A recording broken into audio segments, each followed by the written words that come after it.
Știi de ce mă tem eu? De ce te temi? Ce mi-ai adus? O să vină Felicia și ea și o să ne iei casa. Felicia n-a să facă asta niciodată, că e prietena mea. Prietenă pe dracu. Ea e vedetă, acolo la Viena, iar tu dai frunză la câini. Aici am funduri vechi. Mario are o depresie și eu trebuie să mă întorc înapoi la Viena, dar el ar vrea să mai stea aici.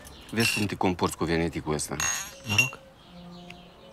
Moi, je rêvais arriver un beau jour à Paris. Mais mon rêve est plus ample. Mais c'est bien, bravo. Parce que maintenant, je veux amener Marinelle avec moi. Si Dimitru le savait, pas de Paris pour moi.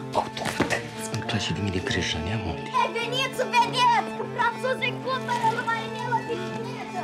Să știi că e cam complicat treaba cu casa ta. Tu as mal? Maică ta e înăuntru cu tată tău francez? Moi aussi, je suis confuse de tout ce que se passe. Lela Vera au dus călciună pe tăticu să-i spună ce faci tu cu franțuzul!